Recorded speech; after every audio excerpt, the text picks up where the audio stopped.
loolu li tax ma ne dañ ko ciy sof mooy li ma doon daanee la léegi moom la waa ji dugg mooy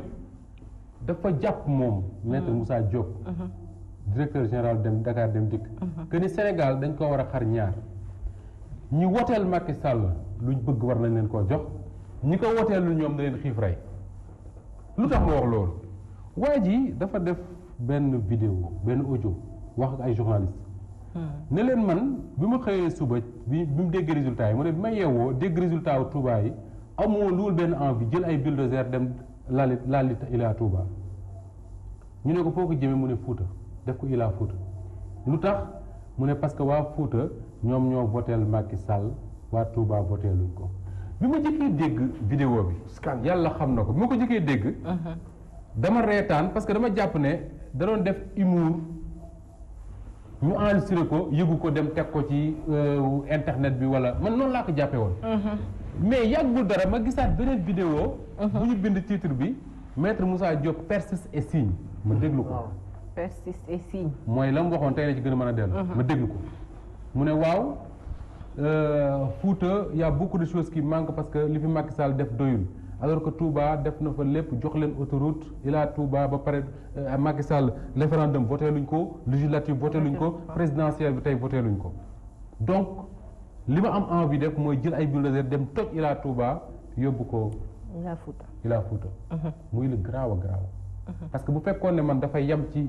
wax ko rek benn yoon après mu jéggalu mën naa jàpp ne da doon def humour xëy na mu rëcc ko yu demee noonu mais waxi ko noonu ba pare teg ci lu gën a grave xam nga mooy lan daf ne les gens de Touba se prennent pour le centre du monde te quand tu dis les gens de Touba mënoo ci génne xalif bi parce que le premier responsable de Touba c'est le xalif les gens de Touba se prennent pour le centre du monde mu yokk ci ne et puis ils en demandent toujours plus wax jooju dafa ñaaw dafa grave muy wane kon ne maître Moussa Diop déjà man bu ko ku jàngul waxoon bu baax mais jàng na formé nañ ko woon war a formé mais kii dafa xamul dara ci culture politique bu Sénégal parce que bu xamul dara ci histoire du Sénégal dana xam ne bu murit yi di gas raay di ko jëlee njaareem di ko yóbbu Touba boobu lii lépp amul te boobu la gënoon jafe tubaab bee fi newoon ñu bëgg a tabax jumaay Touba tubaab bi ne leen duñ ko mën parce que saxaar gi mënul dem Touba di yóbbu matériel bi Serigne Modou Moustapha Mbacké nga xam ne bi muy remplacer Serigne Touba 1927 la 1929 2 ans après la crise économique mondiale am ci jamono yooyu ci la murit yi gase raay yóbbu ko Touba boobu ba léegi amul dara lu am Touba loo xam ne murit yi defuñu ci seen xaalis ba pare état doog lañ cay fekk alors nga ñëw def benn Ila Touba boo xam ne vraiment c'est une infrastructure merveilleuse rien à dire tali bu rafet la bu baax et tout mais nga defal leen ko ci loo xam ne ñoom déjà demandé wuñ ko te waxoon naa fii ñëpp di ma dégg que ne bu murid yi jàppee ne Ila Touba dañ koo def pour wutal leen lu leen neex ñu ngi neex seen bopp dañ ko faa def d'abord pour une raison bien précise moo di ne ki ko fa def xam na ne fu mu ko defoon ci Sénégal pour nga rentabiliser ko day jafe mu ne naa ko def yoonu Touba parce que Touba fa la ëpp nit ñi fa ñuy dem li tax mooy waxuma la màggal bi ñuy def chaque année mais Touba daanaka weer wu ne ñu màggal te àjjuma ju ne ay nit jóge fii ci dem fa économiquement parlant Touba Ndakaaru rek lay diiranteel mbagg ci wàllu économie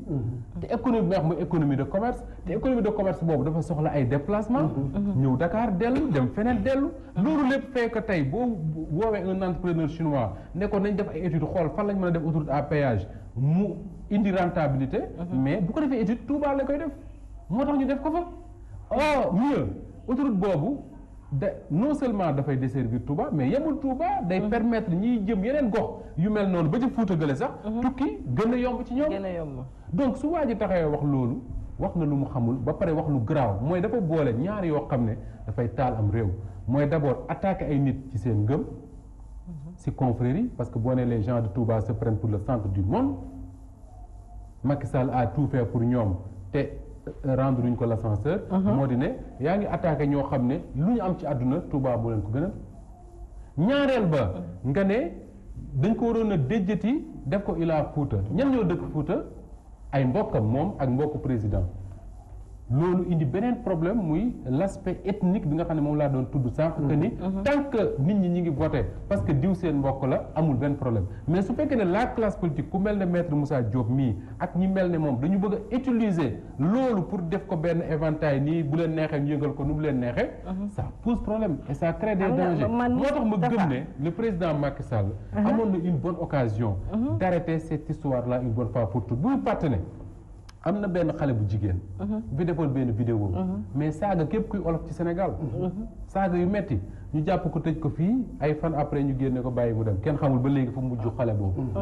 tey jii un responsable bu toll ne maître Moussa Diop directeur général d'une grande entreprise comme Dakar Dem Dikk taxaw wax ju toll nii ma ne warul woon a yenn bureau mais Moussa Ba alors te Cheikh Tidiane ma terminer loolu maître Moussa Diop mii li mu wax ni warul bett ñu bare voilà bul fàtte ne moom moo ñëw fii ñu fal ko directeur général Dakar Dem Dikk mu jël bus yi peinture ko peinture marron beige ñu toog di seetaan moom mi moo jël centre médico social xaw ma bu Dakar Dem Dikk tudde ko boppam ñu toog di seetaan non c'est li ma la wax c'est vrai moom mii mooy def heure bu waa APR waree meeting bu jël bisu Dakar Dem Dikk jox leen ko ñu dem meeting yi ko nit ñi toog di seetaan moom mii moo jël terrain boo xam ne Dakar Dem Dikk moo ko moom mu jaay ko waa APR ñu tabax fa seen permanence mi ngi mel ne man mii rek fekkoon sa kaas bii ma jël ko jaay ko parce que terrain boobu sénégalais yee ko moom ñu jaay ko parti bi nga xam ne moom mooy diriger Sénégal jamono ji donc ku def loolu lépp su defee lii ça doit surprendre personne mais en tout cas lu dangereux la et heureusement d'ailleurs que ni kilifa yi nga xam ne su ma nee kilifa yi mooy le président Macky Sall ci boppam mais également kilifa yi ca Touba am nañ maturité bu toll ne am na nu ñu ciy defee mais imaginez woon wax boobu duggoon ci yenn kilifa yi ñu yëkkati wax ci naqar lu ko wala yu demee noonu tey leneen dana. heureusement aussi il s'est excusé. mais Fabel loolu la ñu war a bàyyi. Fabel Sénégal. Fabel loolu dafa ñëw man mën naa gëm leen. mën naa gëm leen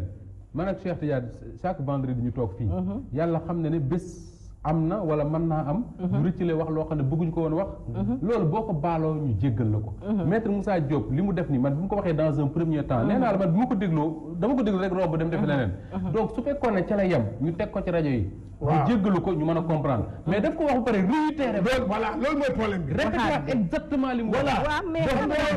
moo tey des fois tamit non jaarati loolu moom mooy maa tey. des fois xëy na mbir mën na la jàpp ba nga la yoo wax. sànq da nga wax lu am da nga ne. bettu la. man dama am chance. xam nga nit da nga koy xam. mu ngi nii xam naa dina may dégg. dama am chance wax ak moom. au téléphone. waaye boobu laa xam nit ki moom. dafa allergie xam nga lu ma allergie. dafa allergie koo xam ne du riitil. Macky Sall waa Macky Sall. comme vous me comprenez. waaw moom kuy riital koo xam ne doo riital Macky Sall. koo xam ne defut ak yow nen. voilà deful ak yow nen man foofu loolu rek kii bi mu waxee maître bi kii bi moom DG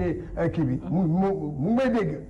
bi mu waxee ak man parce que dañu nekkoon ci benn affaire. dégg nga le fait que man ma bokk ci amical boobu. moo tax jàppalewul dimbalewul amical ba. parce que yow doo wax li leen neex. voilà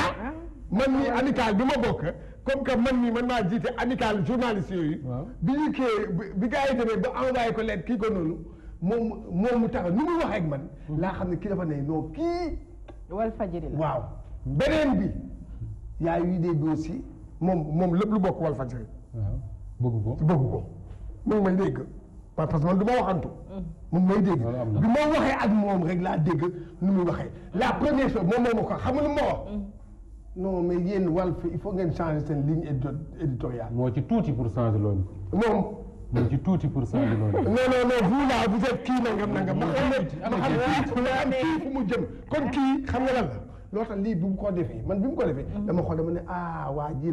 waa ji moo doon wax ak man. kon nag c'est ça et li gën a dangereux dans tout ça. mooy ñaari mboole confrérie ethnie. loolu la. loolu mën na taal dëkk wax ni feeñ na ci Touba. ci loolu mën na taal dëkk Idrissa Seck ak militant yi man loolu Moustapha mënu ma ko gëm. li ñu war a nangu. wax naa ko sànq bi ñuy commencé woon. moo di ne Touba ay martiens dëkkuñu fa ay citoyens sénégalais ñoo fa dëkk. ñoo xam ne ils sont capables ni ko waa Dakar di defee. xool ay candidats yu taxaw. ñu ne kii moo ci gën a loolu rek la quel que soit maintenant les raisons qui expliquent lu tax ñu def ko. ils ont le droit xam nga tey bu ñu doon xool diggante taalibe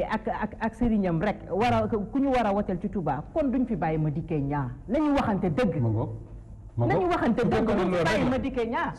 parce que lu mën a wax nag Madické Niang da cee takk rek juddu yaru ci màgg ci di diriger ay daayira murid ba mu nekk étudiant ba léegi donc su fekkoon ne vote bi loolu rek loolu kese la duñ ko fi bàyyi Madické Niang Serigne Fall présenté na fi ay élection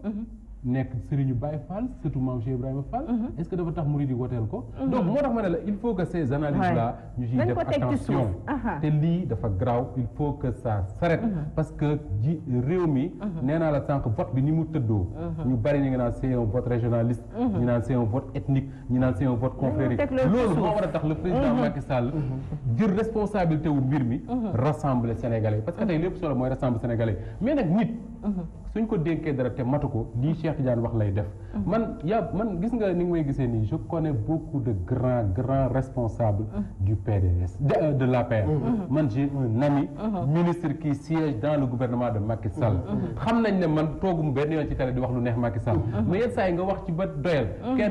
kenn woola nga la Moustapha je t'ai écouté d'accord ma ak yow ci lii ak lii ngeen discuter te du tee su ngeen dajee respecté ngeen def mais su nit xoolee nit ci télé muy wax parce que li muy wax neexul Macky Sall mu mere ko ci dama yàlla baal dama ko wax la sama maam waxoon rek voilà bëgguma koo répété mais mereel ba suba ba xam lu may donc boo jiitee réew sa Macky Sall la ko def mais en tout cas bu ñu la dénkee ay responsabilité nga xam ne responsabilité boo xam ne Sénégalais yëpp ko bokk fal la ministre wala député wala directeur général d'une entreprise publique et tout yow yaay yëkkati sa bopp teg sa bopp ci niveau boo xam ne da nga naan man lii ñu ma dégg Sénégalais yëpp ko bokk kii wax lu neex Macky Sall la kii wax lu ko naqari voilà à partir de cet instant là lépp lu ci Sénégalais soxla lu jëm ci li ñu ma dénk dama koy traité comme n'importe quel Sénégalais maintenant liy jógee ci sama poos nga xam ne maa ko liggéey bu weer dee ma moom ko am naa droit ne du ma ko may Cheikh Tidiane Gomis ndax faratoog ñun voilà du ma ko may Moustapha Diop ndax day wax lu ñu naqari ci télé bi mu nekk am nga ci droit mais nag li ñëpp bokk ah non ça il faudrait qu'on revienne à des trucs pour jeexal gis nga moom kese la de pour dëggal li kii di wax nii ñun fii ci Walfadjri ñu ngi fii bëgg a yàgg am na tey de grands responsables de l'APR am na ci sax vice-président wu assemblée guddeeg bëccëg fii lañ daan nekk ci Walfadjri guddeeg bëccëg lu ne indi nañ ko fi ci communiqué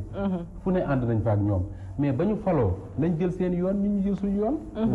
non yéen da ngeen des na yoon wa ngeen nekkoon ndax yéen yoon wi ngeen nekkoon mosu leen cee jug macha allah nekk la nga nekk parce que man damay koy wax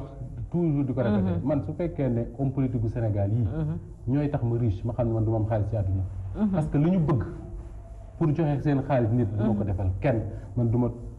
ma toog mukk ci télé di riitil kenn comme ni ko Cheikh Tidiane tere askan wi la bis bu ma décidé toog di riitil nit ma démissionné wuti beneen liggéey du ma ci góobe gar Walf TV la ñu wax baatu askan wi la voix des sans voix ñu jaajëfal la Moustapha wala ko daa am loo ci wax waaw foofu ma ko tëjee de moo tax bëgguma ci woon teg leneen Moustapha jaajëfal nañ la bu baax a baax jox la rendez-vous incha allahu rabbi jàngat bu njëkk la rek ci élection yi parce que résultat élection yi mën nañ cee wax lu bare bari te incha allah dina am yeneen plateau di ko jàngal parce que am na ci par exemple ñoo xam ne dañoo yoroon ay poste DG poste ministre poste lu ne dig Macky Sall ne ko fañ nekk danañ ko gagné ñu dóor leen fa dóor yu métti bari na ci ay transhumants yoo xam ne dóor na leen ci dóor yu métti dama yooyu nag ci laay sukkandiku ne jaajëf Macky Sall parce que nag am na ci ñoo xam ne ñu bëree bëri ñoo xam ne bu Macky Sall jógee ci nguur bi dina leen yóbbaale ci lu leer alors Moustapha kon dinañ ko gën a yaatal ci yeneen i plateau ci Walf TV leeru jamono alors merci beaucoup dañuy daal di dem régie fekk fi Charles René Fall laaj ko suñu pub ñëwaat ci suñu plateau